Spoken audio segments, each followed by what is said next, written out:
Eu queria falar hoje sobre... Tem um monte de assunto para tratar, né? A gente podia falar sobre as joias do Bolsonaro, depondo. 8 depondo ao mesmo tempo. Orçamento do governo, discussão sobre reforma ministerial, mas eu quero falar sobre o mundo animal. Quero falar sobre jabuti. Jabuti na árvore. Você já ouviu aquele ditado dizendo que jabuti não sobe em árvore quando você vê um jabuti na árvore é porque alguém colocou lá. E eu quero falar hoje de 2 jabutis colocados numa mesma árvore e a péssima sinalização que a presença desses 2 jabutis na árvore dão. Não se encerra no episódio em si, mas é a sinalização, é o que passa. Quando a gente está trabalhando, um cuidado que a gente aprende desde muito cedo está ligado às decisões que a gente toma no trabalho, né? Então, você precisa comprar, você precisa vender, você precisa contratar, você vai expandir o negócio. Enfim, decisões. Todo mundo toma decisões no trabalho todos os dias. E sempre que a gente toma uma decisão, o objetivo é tomar uma decisão acertada para a empresa melhorar, a empresa para a qual a gente trabalha, a empresa que é nossa, seja uma pequena empresa, média empresa. Não importa, tem decisão que a gente toma e que depois mostra que estava errada, mas na hora que a gente tomou, estava certa. Ninguém toma uma decisão sabendo que vai dar errado. Ninguém faz isso. Na iniciativa privada, não. Já no governo, já no ambiente do governo, já no ambiente estatal, toda hora a gente vê decisão estranha e errada. E quando eu falo errada, é tecnicamente errada. Tecnicamente errada. Só que a tal da política, ela acaba distorcendo a lógica e uma decisão errada é tomada no modo descaramento. E eu quero falar hoje de uma dessas decisões erradas, descaradamente erradas, tecnicamente. Lembrando que quando uma decisão está tecnicamente errada, você pode até arrumar uma explicação para ter tomado aquela decisão. Até porque você precisa se proteger da decisão.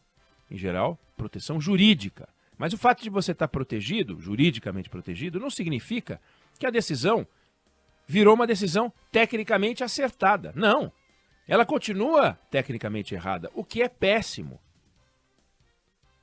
Só não vai dar BO, só não vai dar polícia, só não vai dar justiça, só não vai dar confusão jurídica, processo, Tribunal de Contas. Mas está errado. O BNDES, ele tem participação numa série de empresas privadas. Ou seja, ele tem um pedaço das ações dessas empresas e, com isso, pode indicar nomes para o conselho de administração dessas empresas. Empresas privadas. Eles são investidores na empresa privada e podem indicar conselheiros. Aí o BNDES vai lá e indica os conselheiros. Para que serve esse tal conselho de administração? Para zelar pelo rumo estratégico da companhia, para proteger o patrimônio da empresa e para garantir o maior retorno para os investimentos. De olho nos interesses dos acionistas, todos os acionistas. Não pode tomar decisões que interessam a um acionista, a todos. Então a ideia é você escolher pessoas com a melhor formação possível. Saiu uma resolução em abril, um conjunto de normas, BNDES,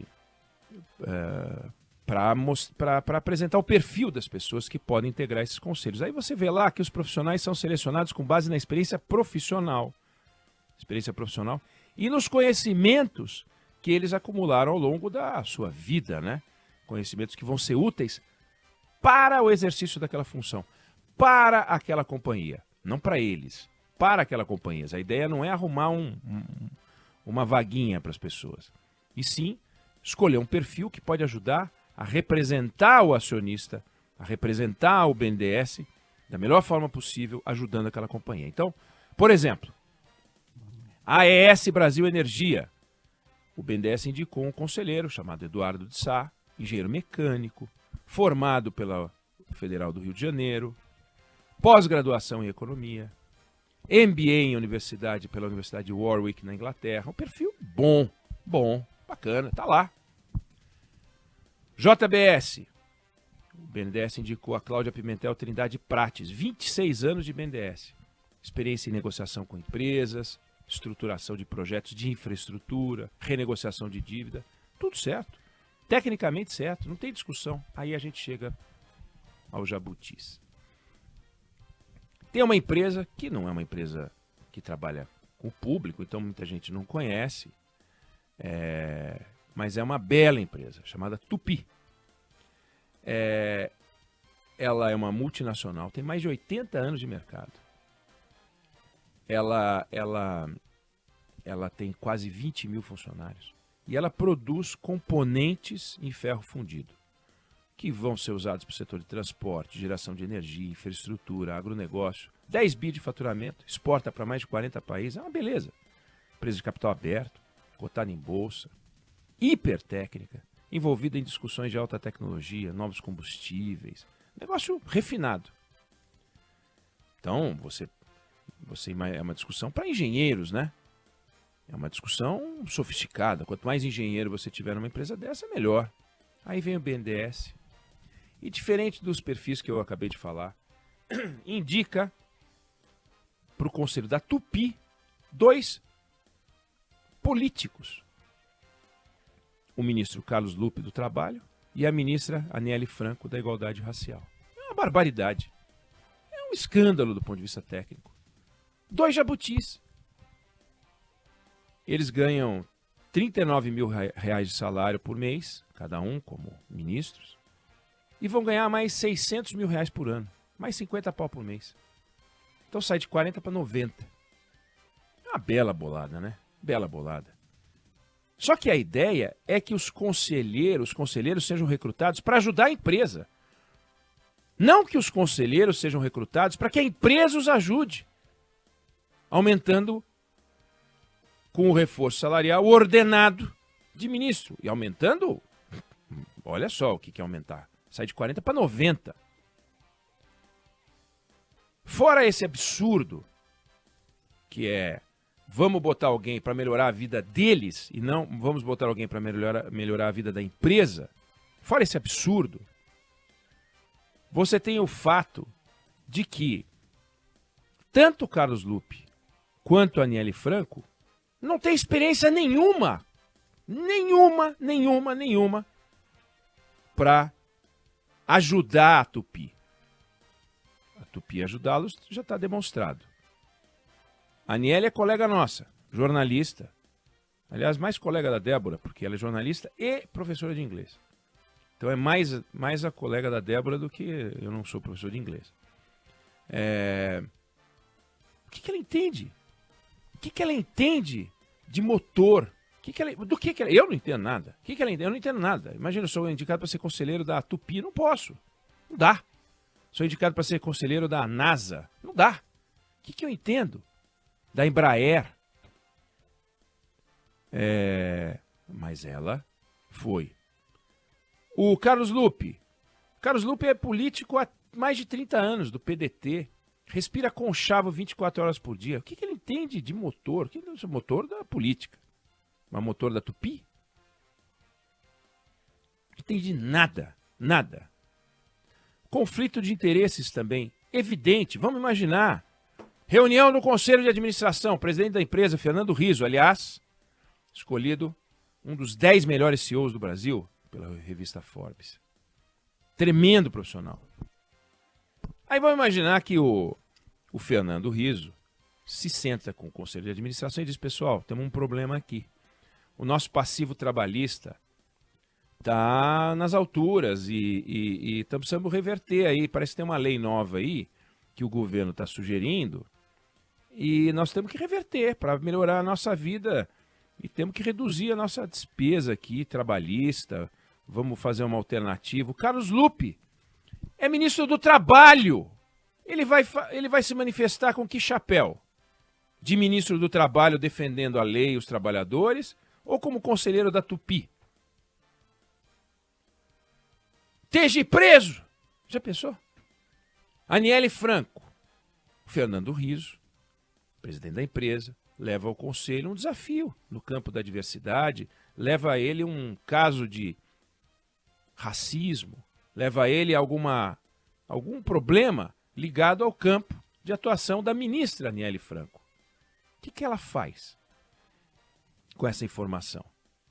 E ele diz, olha, precisamos ver se a gente reverte essa lei de cotas. Não vai falar isso, perdão, Fernando Rizzo, mas digamos que falasse. O que ela vai fazer?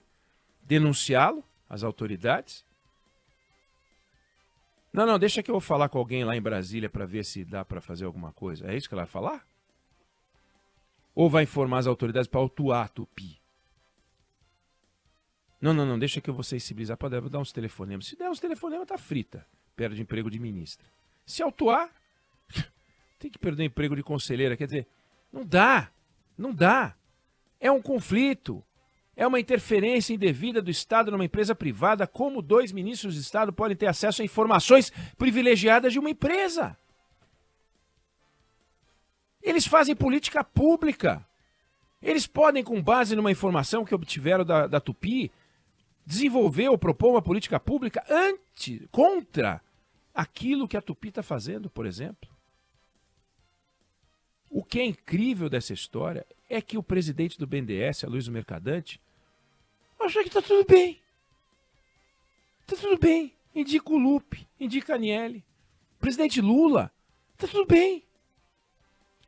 E os 2 beneficiários? E os 2 que vão embolsar 600 pratas por ano? Eles acham que está tudo bem. Pessoas preocupadas com o que é certo, o que é errado, né?